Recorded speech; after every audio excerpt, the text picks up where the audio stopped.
السلام عليكم ورحمة الله وبركاته. موضوعنا النهاردة موضوع افهم نجاح.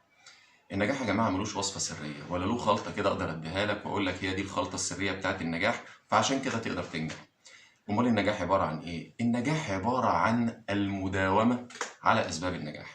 يعني أنا إزاي أقدر أداوم على أسباب النجاح؟ هقولها لك بمثال بسيط عشان تقدر تفهمها بسرعة.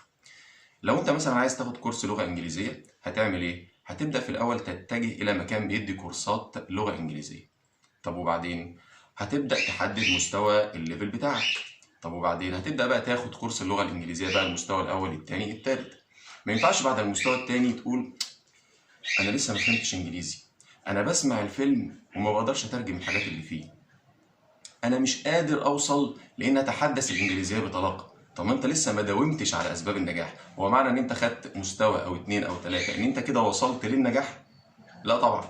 امال ايه الحكايه؟ الحكايه ان انت لازم تكمل بقيه الكورسات. انت عندك مثلا 8 ليفل في العام في الجنرال، وعندك بعد كده 5 في المحادثه، وعندك بعد كده امتحان تويفل لو حابب ان انت يعني تحدد مستواك بشكل كويس.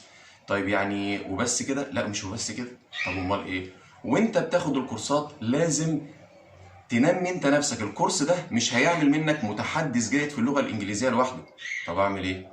هبدا ان انا اجيب كتب في اللغه الانجليزيه اقراها، اللي انا مفهموش ارجع اسال فيه المدرب اللي بيدربني. وايه كمان؟ هسمع كتير لغه انجليزيه. طب وايه كمان؟ هبدا ان انا اطلع على اي حاجه باللغه الانجليزيه واحاول امارسها في حياتي عشان اقدر اوصل للي انا عايزه في ان انا ابقى قوي جدا في اللغه الانجليزيه. تمام؟ يبقى دلوقتي يا جماعه مفيش خلطه سريه للنجاح. النجاح له مداومه على اسبابه، ان انت دايما تاخد باسباب النجاح. يعني مثلا عندك شركه زي فودافون او اورنج او اي شركه من شركات الاتصالات، لحد الان رغم ان هي وصلت يعتبر للقمه يعني بتعمل اعلانات وتجيب ناس مشهورين تعمل لها الاعلانات. ليه؟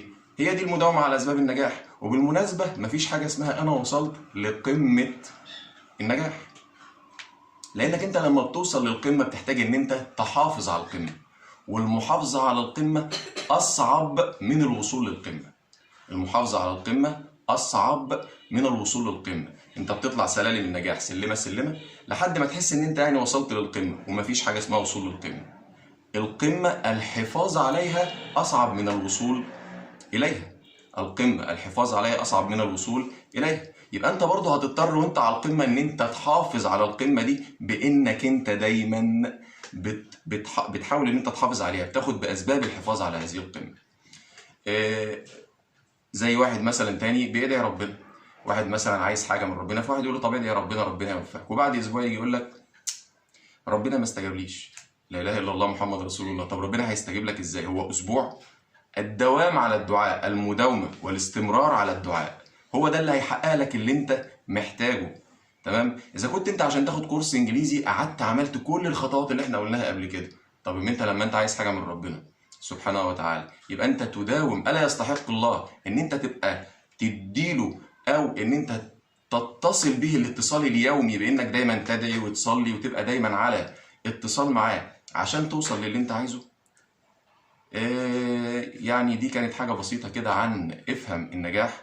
لان احنا محتاجين كل واحد فينا له هدف وله رغبة وله احتياجات نفسه يحققها وينجح فيها. عشان ينجح فيها محتاج ان هو يداوم على اسباب النجاح. اذا لم تداوم على اسباب النجاح مش هتقدر ان انت توصل للنجاح بسهولة. دي كانت حلقتنا. اذا عجبتكم ان شاء الله ما تنسوناش في اللايك والسبسكرايب والاشتراك. والسلام عليكم ورحمة الله وبركاته.